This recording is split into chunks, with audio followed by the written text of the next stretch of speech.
Shalom. First and foremost, I want to give all praises, honor, and glory to Yahweh, Bahasham, Yahushai, Bahasham, Recha Kodash. Double honors to the elders and the apostles of Great Millstone, and peace and blessings to the elect. And today we're going to go into the book of Nahum, the second chapter. And in this chapter, it deals with a vision of the downfall or the destruction of Nineveh, which was the capital of the Assyrian Empire. Okay, but as we also know with some of these ancient empires, Babylon the Great, which is America today, embodying the spirit of these ancient empires, is also, it has certain parallels. Okay, and it ultimately, in a similar manner as to how these different empires in the past were, how they ruled, right, how they reigned, certain things they practiced, and ultimately how they were brought down, would be applicable to Babylon the Great today, because it embodies that spirit of these ancient empires. So as we go through Nahum the second chapter, right, it deals with, like I mentioned, the judgment against Nineveh, but also the parallels between that and what's going to happen here to Babylon. So that's why sometimes, we might quote certain precepts from the book of Nahum and use it to describe or attribute it to America, okay, because of that parallelism. So there are times when America is known as, spiritual Nineveh. So just like it is spiritually known as Sodom and Egypt as well, as it's mentioned in Revelation, I believe the 11th chapter. So this is the book of Nahum, chapter 2, verse 1, the overthrow of Nineveh. And you can read about this in secular history when you look up fall of Assyria or Assyrian Empire. Yeah, here we go. You already have it here, the Battle of Nineveh in 612. And the Assyrian Empire, if we look it up here, the Assyrian Empire, it's a pretty sizable empire, and it didn't fall overnight, but it fell in sections, right, so to speak. So let me see. I think this might be okay. Yeah. So as you can see, you have down here Babylonia, then you have Assyria, and you have Nineveh, the capital over there. And as we'll read through here, which you can get more information on that as you look it up. But you pretty much had a revolt by Nabopolassar, right, the father of Nebuchadnezzar II, who was an Assyrian, but ended up basically revolting against, the reign of Assyria, and having gained power or, jurisdiction or authority over Babylon. He ended up joining forces with the Medes, okay, which I believe the king of the Medes at the time was Cyaxares, and the Medes had indignation, you could say, against the Assyrians going back years prior, for what they ended up doing and overrunning the Median the Medes, because at one point they were known as city states, right? So the Medes weren't always collective. But let me see if I can find yeah, here it is, Assyrian intervention in Median territories. But basically, due to this, they ended up banding together under I forget the name of the individual. Might have been Cyaxares, but I forget his name. They ended up uniting basically under one rule, and then joining forces with the Babylonians, or the rising Neo-Babylonian empire. They then launched that coalition against Assyria, and this is something that is also written in the book of Tobit.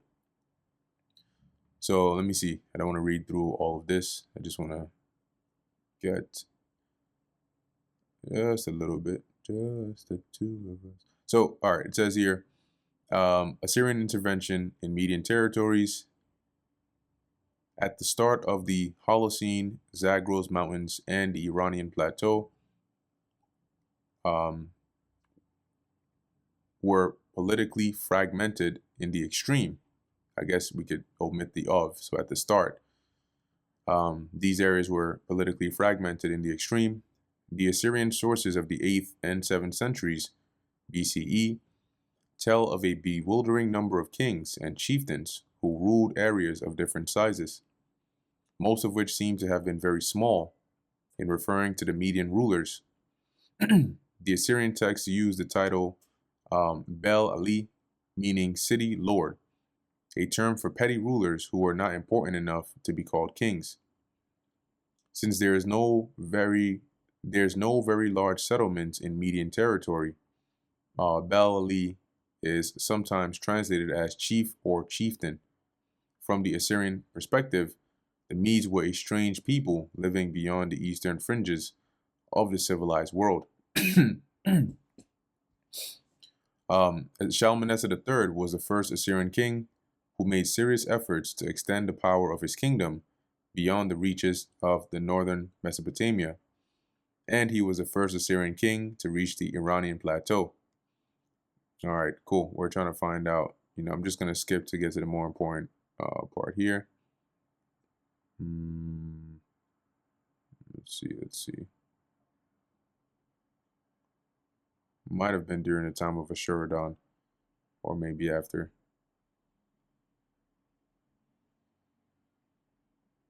Okay, might be here. Yeah. It says here the earliest Assyrian incursions into the Zagros region seem to have focused mainly on plunder. It is only under the king Tiglath-Pileser III and his successors that the Assyrians attempted to take direct control of Median territory by founding new Assyrian provinces in the western Zagros.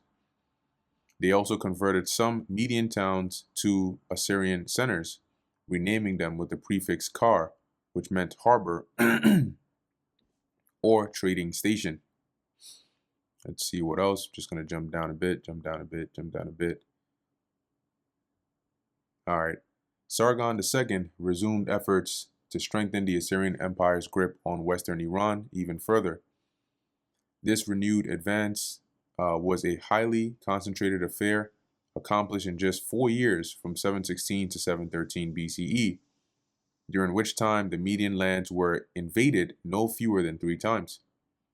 Most chiefs who paid tribute in 714 BCE did not do so again in 713, which shows that even when the Assyrian Empire's involvement in the Median territories was at its absolute peak, only a small fraction of the Median chiefs in power established a lasting relationship with the Assyrian conqueror. All right, they're not really showing me the details I'm looking for here. So much superfluous information. Let's see.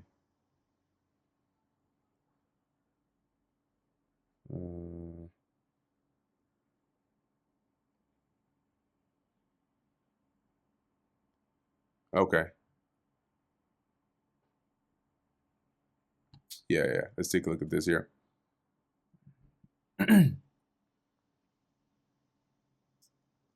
So it says here, Cyaxares probably rose to prominence in this context. He may indeed have fought the Scythians, as Herodotus claims. So from at least when I read this before, I believe that due to at some point the Medians invasion, it caused the Assyrians invasion. It caused the land of the Medes to be overrun by the Scythians, and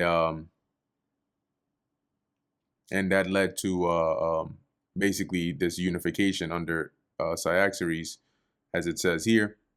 He may indeed have fought the Scythians, as Herodotus claims, which may have earned him his reputation as a great warrior. Through his victories, Cyaxares gained more and more influence, eventually uniting the Medes and other peoples under his leadership. So, long story short, they didn't have the best relationship with the Assyrians. And as a result, when they realized that the Babylonians were also going against the Assyrians, they basically joined forces with them and went and took them down. So in here, in the rise of the Median kingdom, I believe it goes into that here. From the 10th to the late 7th centuries BCE, the western parts of Media fell under the domination of the vast Neo-Assyrian Empire, which stretched from Cyprus to the west, or in the west, to parts of western Iran in the east, and Egypt and the north of the Arabian Peninsula. During the reign of Sin-Shar-Ishkun, the Assyrian Empire, which had been in a state of constant civil war since 626 BCE, began to unravel. Subject peoples such as the Babylonians, Egyptians, Scythians, Cimmerians, and Arameans quietly ceased to pay tribute to Assyria. Assyrian dominance over the Medes came to an end during the reign of Median king Cyaxares, who, in alliance with the Babylonian king Nabopolassar, attacked and destroyed the strife-riven Neo-Assyrian Empire between 616 and 609 BCE. After the fall of Assyria, a unified Median state became one of the four major powers of the ancient Near East, together with Babylon, Lydia, and Egypt. And that's why when you read in Daniel, the 8th chapter, when it mentions the bear that had 3 ribs in its mouth, the Median state was a mix of Medes, and you also had Persians that were living within that region. And when if you read on down, it'll tell you, matter of fact, I'll read it when I get to it. But when the Persians revolted from under the reign of the Medes, they ended up taking over. That's why in Daniel 8 it mentions the bear raised up itself on one side, and that signified the Persians rising up into power and taking dominion over the Medes. And that turned this Median state into the Achaemenid Empire, or the Persian Empire. And they went about to conquer, being one of the 4 major powers, they went about to conquer the other 3 major powers, which was Babylon, or Babylonia, Lydia, and Egypt. That's why the 3 ribs in the mouth of the bear represent Babylon, Lydia, and Egypt. It says here, the Medes were subsequently able to expand beyond their original homeland and had eventually a territory stretching roughly from northeastern Iran to the, not even going to try to pronounce that, river in Anatolia. And this is basically what I just described, all right, about how Cyrus revolted, being a king of Persia, and took over basically the Median kingdom, and then carried on from there. So going back to Nineveh, which is the focus here, let's read just this beginning part right here. It says here, the Battle of Nineveh, also called the Fall of Nineveh, is conventionally dated between 613 and 611 BC, with 612 BC being the most supported date. After Assyrian defeat at the Battle of Ashur, an allied army which combined the forces of Medes and the Babylonians besieged Nineveh and sacked 750 hectares of what was, at that time, one of the greatest cities in the world. So, like I mentioned, it happened in parts, right? This coalition was going through the Assyrian Empire and basically taking down those strongholds, right? And then I believe there was also a battle known as the Battle of Haran, and then you had the Battle of Nineveh, and then a few other strongholds before eventually they wiped out the Assyrians. So it says here, the fall of Nineveh led to the destruction of the Neo-Assyrian Empire as the dominant state in the ancient Near East. Over the following 3 years, archaeological records show that the capital of the once mighty Assyrian Empire was extensively deurbanized and depopulated in the decades and centuries following the battle. A garbled account of the fall of the city later led to the story of the legendary king Sardanapalus. Cool, so that's all I'm going to read on that. Let's go back. Just wanted to give a little bit of context there. You can definitely do some more digging on your own. But back in Nahum. So as it says, he that dasheth, Nahum 2:1, he that dasheth in pieces is come up before thy face. keep the munition. So the he that dasheth in pieces here is referring to the adversary or the enemy, right? And in this case, coming up against Nineveh was the Babylonians with the Medes. And when it says it's come up before thy face, in on a warlike level, that means they're pretty much at your doorstep, right? Like they've made their way right to your doorstep, and they're about to wage war. So what Nahum is saying here is almost sarcastic in a way, because as he says, keep the munition, right? Keep guard over your siege ramparts, watch the walls, right? Watch the way, monitor the way, look out for any signs of the adversaries. Make thy loins strong, so strengthen your mind, right? Get ready, get into that war zone. Fortify thy power mightily, so strengthen your defenses. But he's saying this, but it's like in a sense of like that's not really going to do anything for you. Verse 2, for the Lord Yahweh hath turned away the excellency of Jacob as the excellency of Israel. Now, let me finish the verse. It says, for the emptiers have emptied them out and marred their vine branches. Now, when it says turned away the excellency, what it means by turned away is to restore. So it's not here in a negative sense, but more so in a positive sense. Right, Shawab. It says here to return, to bring back, to restore, to refresh, to repair.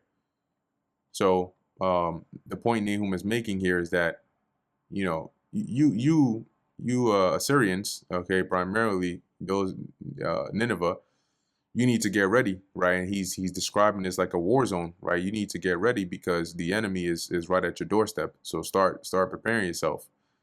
And concerning Israel, right? Though we were subject and we had to endure the affliction at the hand of the Assyrians, there's going to come a time when the Lord is going to return that excellency or that majesty back to Jacob as the excellency of Israel. So just as he will for Israel as well, meaning the southern and the northern kingdom. For the emptiers have emptied them out. So at that point in time, that was when the Assyrians came, and they quite literally did that, right? They besieged the northern kingdom, and then they took them out of their land. They emptied them out of their land and marred their vine branches, which is a byproduct of that war or of that siege. Verse 3, the shield the shield of his mighty men is made red. So now Nahum goes back to the subject here being Nineveh. As it says, the shield of his mighty men is made red. The valiant men are in scarlet. The chariots shall be with flaming torches in the day of his preparation, and the fair tree shall be shaken, terribly shaken. And this is describing, that the scene of what's going on as the Babylonians and the Medes are coming up in there, and they're waging war. Okay, and the Assyrians have to defend themselves. And the shield of his mighty men, meaning those that are coming against the Assyrians, is made red, right? Which signifies what? Bloodshed or being on a battlefield. Because as you are, in war, you have the chariots, you have the horsemen, the foot soldiers, men with shields and swords and spears. So as people are getting stabbed up, people are, blocking and all that. That's the shield being made red with blood, because it's on a battlefield, like it says in Isaiah 9:5 about the every war of the warriors fought with confused noise and garments rolled in blood. The valiant men are in scarlet. Okay, now whether their actual uniforms were in scarlet or not, it's not specified. But what can be deduced from here is the garments rolled in blood, right? The blood of war, turning their garments to look scarlet or red. The chariots shall be with flaming torches. When you look into the word torches, it doesn't mean necessarily here that their chariot wheels were actual fire, but it's just a visual of what it looked like on the battlefield. When you go into the torches, the word there's iron or steel. Okay, so this is pretty much as the chariots are moving, the iron or steel in them being having, like, say, like the sun reflecting off of it, gives it that effect of that of like that flaming torch with how fast they're moving as well. Even though, as it says, as we went into, the word there for torches is iron. In the day of his preparation, meaning the day they come to attack, and the fair trees shall be terribly shaken. Now, when you look in most of these other translations, they reference the fair trees not as actual trees, but more so the spears or weapons that were made from the wood of these trees, and sort of like the visual being, just as you have certain people on horseback running around with their spears. That's the visual that is sort of given here. So not in the sense of an actual tree. And what I'll do is I'll pull up, some of these other translations. NKJV, the shields of his mighty men are made red. The valiant men are in scarlet. The chariots come with flaming torches in the day of his preparation, and the spears are brandished. See? It says here, literally, the cypresses are shaken. So once again, as I mentioned, you have these parallels, right? Now he's seeing and describing this sort of like violent, destructive, warlike scene as to, as Nineveh is falling, or at least as what it would look like as it is falling. But also we know that this violent kind of like, scene can be applied here when Babylon goes down, because it will be a violent takedown. However, it won't be with olden versions of like chariots and horseback and so on and so forth. It'll be with the modern day equivalent, which would be, missiles and then fire and so on and so forth. Verse 4, it says, the chariots shall rage in the streets.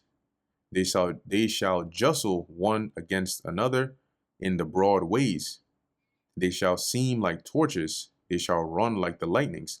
So back at that time, this is like actual chariots, going up in the streets as they're cutting people down, right? They're cutting corners. They're hunting down the people. They're fighting against the men of war. Because remember, what the Babylonians and the Medes did was they besieged Nineveh, and then when they were able to break through the walls, they invaded the city. So with their armies, on horseback or on foot or on chariots, it would look like, this raging, which just signifies, how fast they were moving. Okay, you've seen what a chariot looks like, and I'm talking about the actual horses pulling the little actual chariot thing in the streets. Okay, now a modern day equivalent of this today would be like if you were to see or witness like a street race, right? Or like a police chase or something like that, because today we don't use ancient chariots, right? If I was to pull up ancient chariots, Assyria.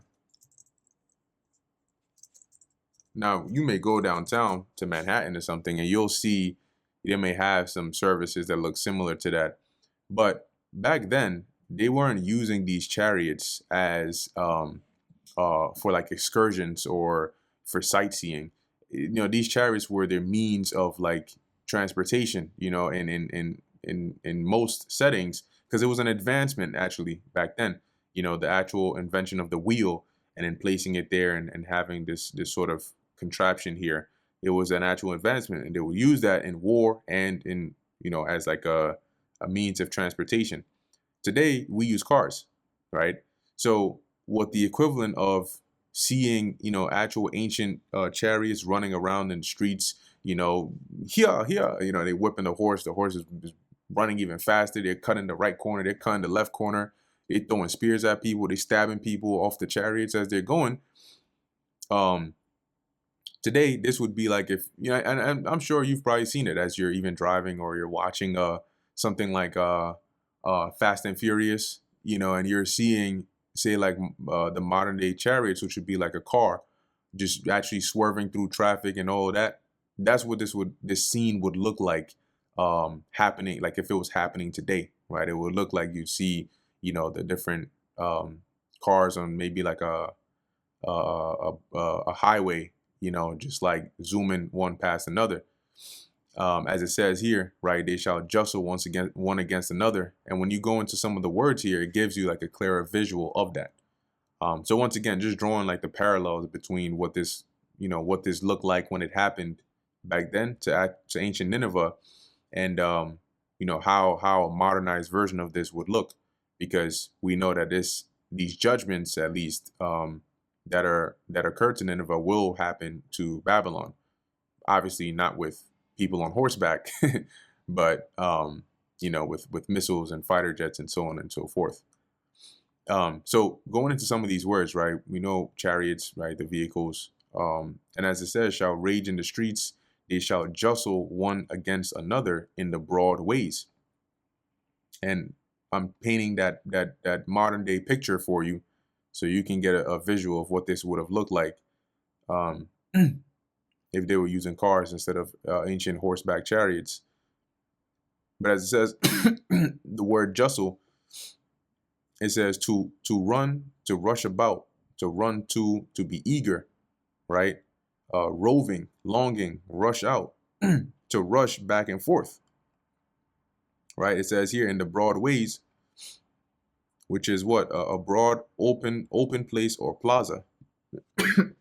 So today that would look like a highway, right? Back then that was like the actual city paths, in the streets that the invading armies were running through.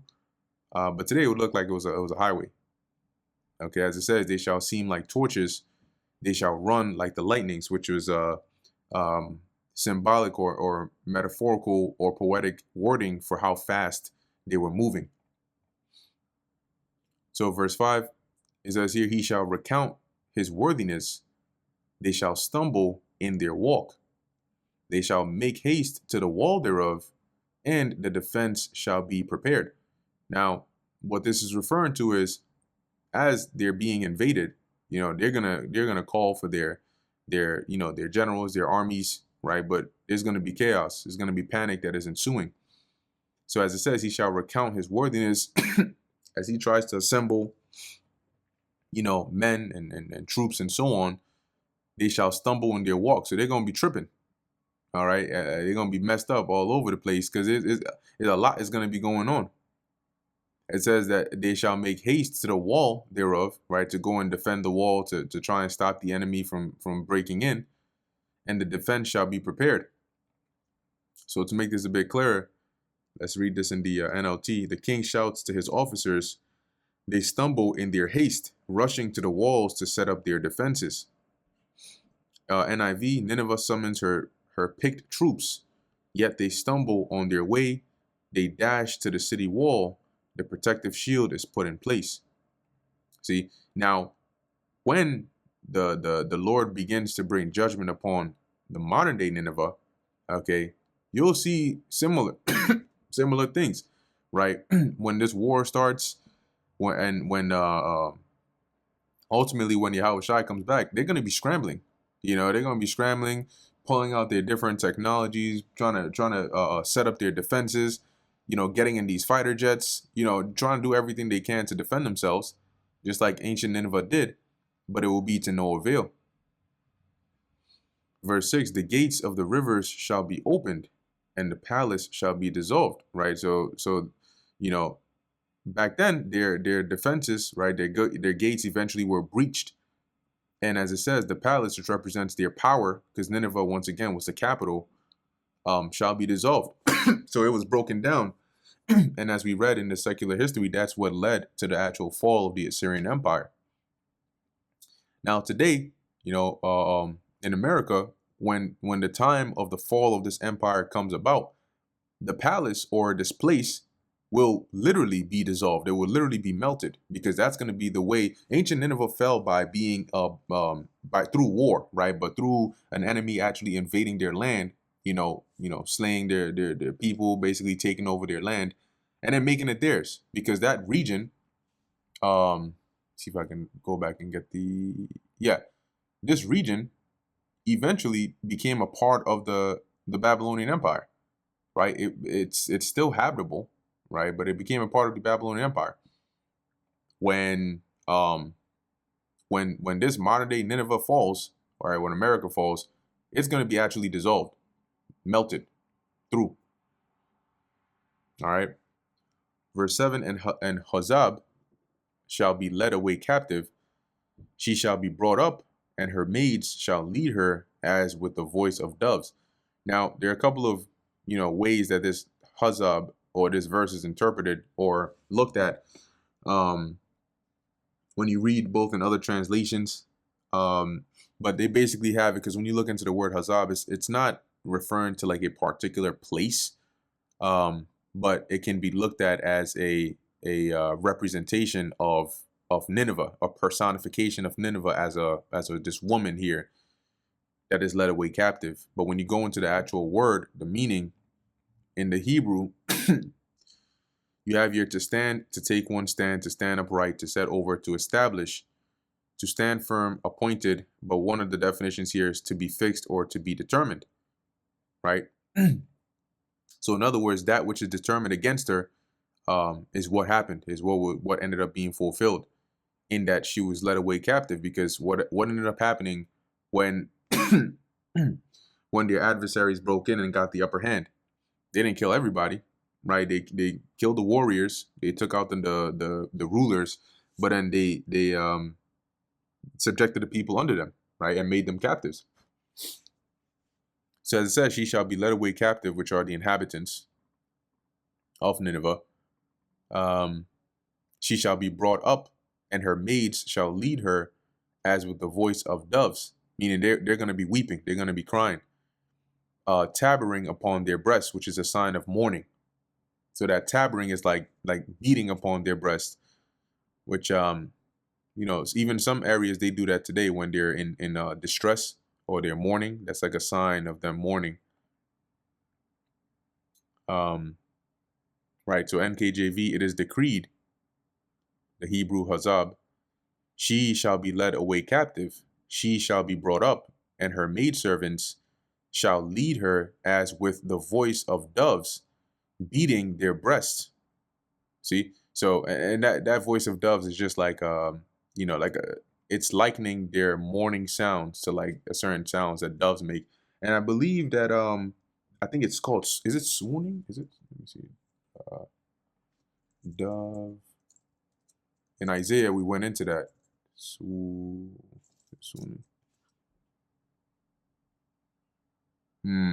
Okay, so maybe it's not swooning, but there's a certain term, a certain sound that doves make. And I believe Hezekiah was when he was recounting how it was, what his experience was like when the Lord first told him that he wasn't gonna make it, because he had that terminal illness and he was gonna die. And he was recounting how, at first he was in distress and he was crying and mourning and weeping, and he used one of those analogies there. So I believe it was, one of the chapters in the book of Isaiah, we went into that and related that example and why it compared it to those animals because of the sounds that they were making. So this just represents them being in a state of mourning, crying, distress, as it says, beating their breasts. Verse 8, but Nineveh is of old like a pool of water, yet they shall flee. They shall flee away. Stand, stand, shall they cry, but none shall look back. Yeah, because as it's being taken over, you're going to have people that are going to be running. You're going to have even troops that are going to be abandoning their posts. One example that comes to mind is what happened when Zedekiah, at the fall of the southern kingdom, when the Babylonians came, Zedekiah tried to flee. And when he ended up getting surrounded and caught by the Babylonian troops, his men left him. right? They scattered every which way. So eventually it was going to get to a point where they would realize that this place isn't going to stand. Their troops, their soldiers, the inhabitants would realize, yeah, this city ain't going to stand. And so what would happen? They would flee, right? Stand, stay and defend. But shall they cry, but none shall look back. Everybody's going to try to save their own lives. Now the Nineveh being old like a pool of water. When you look at some of these translations, they have it as like a NKJV is as though Nineveh was of old like a pool of water. Now they flee away. NLT has it as Nineveh is like a leaking water reservoir, or in other words, circling the drain. The people are slipping away. Stop, stop, someone shouts, but no one even looks back. What's interesting, though, is that this was even told, because I mentioned this earlier. When we go to the book of Tobit, I believe it might be the 14th chapter, Tobit ends up warning his son Tobias about this. And he even tells his son, but he tells his son, I mean, long before this happens, to flee out of that region, right? And I'm going to read it here. This is Tobit chapter 14, verse 1. So Tobit made an end of praising God, and he was 58 years old when he lost his sight, which was restored to him after 8 years. Damn. And he gave alms, and he increased in the fear of the Lord God, and praised him. And when he was very aged, he called his son and the sons of his son, so his sons and his grandsons, and said to him, My son, take thy children, for behold, I am aged, and am ready to depart out of this life. Go into Media, my son, for I surely believe those things which Jonas the prophet spake of Nineveh, that it shall be overthrown, and that for a time peace rather shall be in Media. Yeah, because it was going to be the Medians and the Babylonians that would overthrow Nineveh, and for a period of time, the Medians had their own, as we read, their own kingdom, which reigned in parallel with Babylon. And that our brethren shall lie scattered in the earth from that good land, and Jerusalem shall be desolate, and the house of God in it shall be burned, and shall be desolate for a time. So this was, Tobit warned Tobias to flee. And I believe when we come down, yeah, let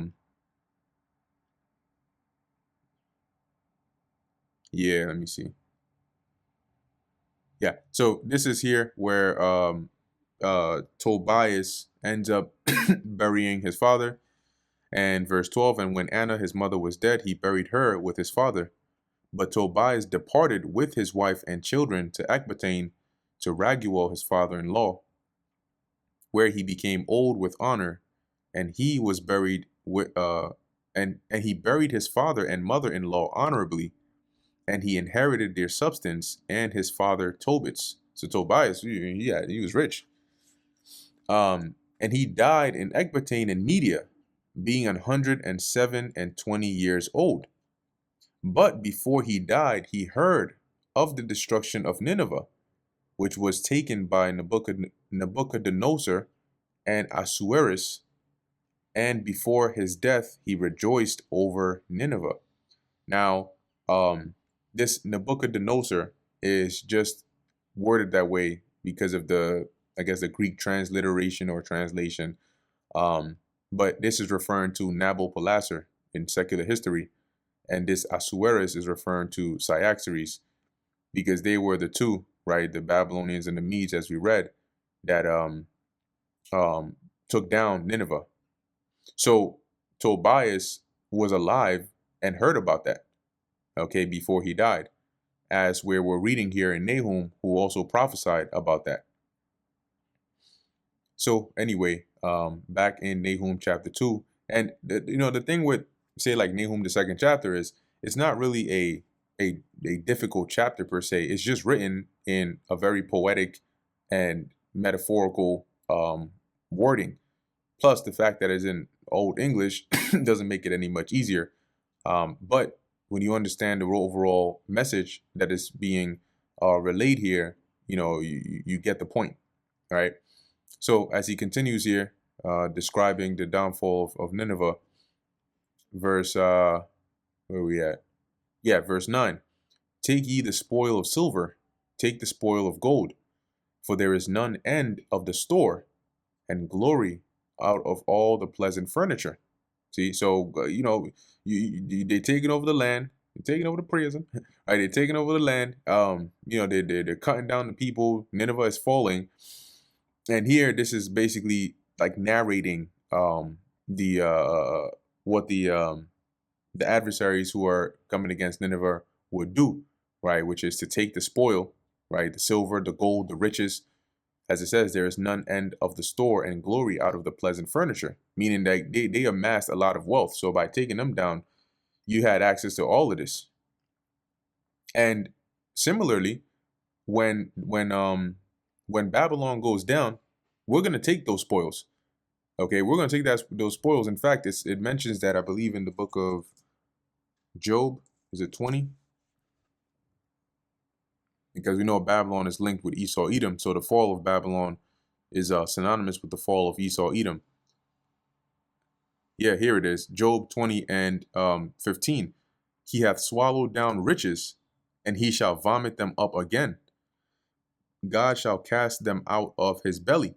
So all the riches, the reason these elites are known as some of the richest, the rich banking families, yada yada, a lot of their wealth is gained through deception, right, and wickedness.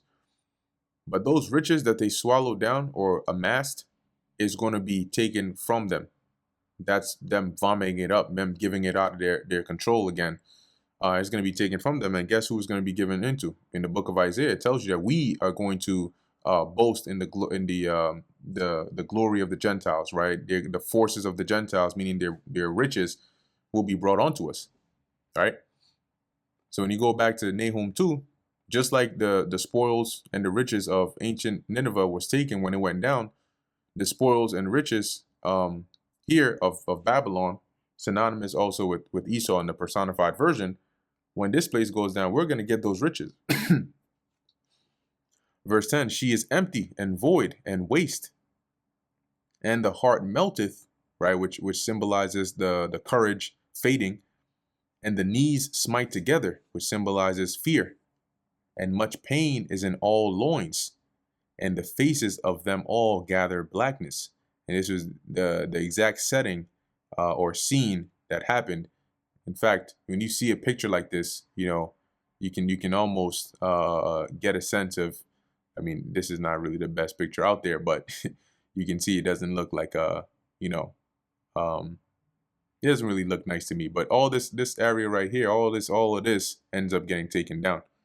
Okay, this is just an artistic depiction of their empire. But you can imagine like all these buildings being broken down. Yeah, that battle scene is no joke. And people are going to see that now, except the emptiness that's going to happen into this place is going to be actual bare emptiness. We're not talking abandoned buildings, half broken down buildings, partially burned buildings. We're talking about a lake of fire emptiness. Anyway, reading this again, as it says, and the heart melteth, right? So the people were afraid, as we read above, they fled. They most were killed, some fled, and the knees smite together. Now, when when your knees smite together, that's a representation of you being afraid, right? Or you have a high adrenaline rush. So I looked this up, right, on a biological level. I said, why does fear cause your legs to shake? It says here, fear causing leg shaking, or fear causes leg shaking because it triggers a surge of stress hormones, primarily adrenaline, also known as epinephrine, as part of the body's fight or flight response. This hormone prepares your muscles for intense action, increasing blood flow and energy, but the rapid influx of blood and energy can lead to muscle twitching, resulting in a shaking feeling. So in this case, it wasn't much of a fight, but more of a flight.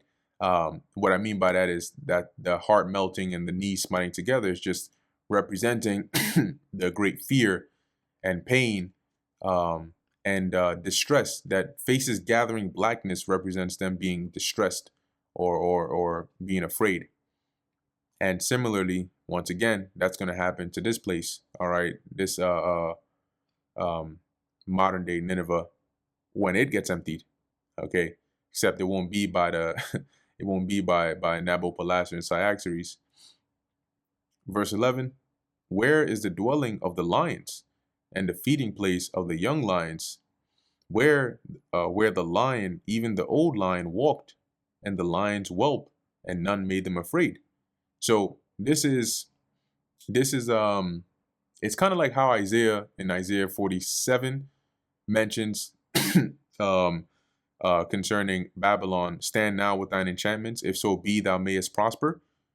He doesn't actually mean that if you were to use your witchcrafts, you would actually prosper, but it's just like a um you know they're saying that almost sarcastically. Like I believe in the book of Jeremiah, it mentions that where is the hammer of the earth. So what this is saying is that this place that was once known or likened onto a lion's den, right? Because they were fierce and they were known for conquering a lot of people in a very brutal manner. It was likened, Nineveh was likened, or Assyria was likened onto a dwelling of lions, right?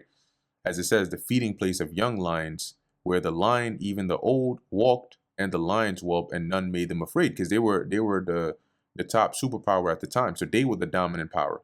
They made others afraid. But now where is all that? Because now they've been taken down. Right? I'm gonna look this up in the NLT. Where now is that great Nineveh, that den filled with young lions? It was a place where people, like lions and their cubs, walked freely without fear. The lion did tear in pieces enough for his whelps, and strangled for his lionesses, and filled his holes with prey, his holes being the dens, and his dens with raven. And this is signifying them conquering much, right, and bringing in much spoils for the benefit of their people, right, and obviously the distress of their enemies. So that's what it likens Nineveh to, like this lion den or lion's den, with these ferocious, vicious young lions that would conquer and bringing the pieces and food and all that, which would be likened onto them having incursions and campaigns into different regions, taking over and conquering different lands, and bringing in the spoils and the slaves and the captives and all that back. Let's look at that also in the NLT. The lion tore up meat for his cubs and strangled prey for his mate. He filled his den with prey, his caverns with his plunder. Verse 13, behold, I am against thee, saith the Lord of hosts. Right, so this, once again, and there are other precepts that mention this, right? Because when this place goes down, just as Nahum mockingly said this about ancient Nineveh, when America goes down, or Babylon goes down, I'm talking about the modern day Babylon, which is America. You got to clarify that. When it goes down, it's going to be that same sentiment, right? Like, once again, let me actually see if I can find that hammer of the earth. Or there's also one, I think, in Isaiah. How is he cut down, which did weaken the nations? But yeah, this is a good one. Let me also see if I can find that weaken the nations, or it might be in the same chapter. Let's see. Nope, it's Isaiah 14. Yep. I'm gonna read this and I'll read Jeremiah 50. But it's the same sentiment that's echoed in these verses, right, at the fall of Babylon, where it's like, how is it that this great nation that did all these things has now been brought down? So Isaiah 14 and 12, how art thou fallen from heaven, O Lucifer, son of the morning? How art thou cut down to the ground, which didst weaken the nations? See, so you were, known for being in this top position, but how have you been brought down? Just like everybody else. I thought you were never going to go down. Jeremiah 50, how is the hammer of the whole earth cut asunder and broken? How is Babylon become a desolation among the nations? So similarly, as once again Nahum said mockingly concerning Nineveh, the same will be said about Babylon when it goes down. Verse 13, behold, I am against thee, saith the Lord of hosts, and I will burn her chariots in the smoke, and the sword shall devour thy young lions, which is their young men, right? Their men of war, their inhabitants. And I will cut off thy prey from the earth, and the voice of thy messengers shall no more be heard, which signifies basically back then how the Lord used the Babylonians and used the Medes to do this, right? To cut off their rulers, cut off their people, basically bring down their kingdom. And in this time, how the Lord is going to use these different nations, right, during this war to bring down this place, right? And when he mentions burning her chariots in the smoke, in this time it will be literal, right? Like we're talking about, real hot fire. um, and the sword shall devour thy young lions. So in this time, it won't be with actual ancient swords or spears, but it will be with bombs, with missiles, right, and even with the laser beams from the chariot or the chariots, as it says, to cut off thy prey from the earth, and the voice of thy messengers shall no more be heard in thee. And that brings us to the end of the book of Nahum, the 2nd chapter. So as I mentioned, right, this was a vision really of the scene of that battle, right, or that downfall, that destruction of Nineveh. But as we went through, you could see the parallels between how ancient Nineveh, being known for its position of supremacy at the time, and how eventually it went down and it was destroyed. And similarly, how Babylon, in its position of supremacy and in the zenith of its empire, will be brought down and destroyed. So with that, I want to give all praises, honor, and glory to Yahweh, Bahasham, Yahweh Shai, Bahasham, Rechak Kodash. And until next time, Shalom.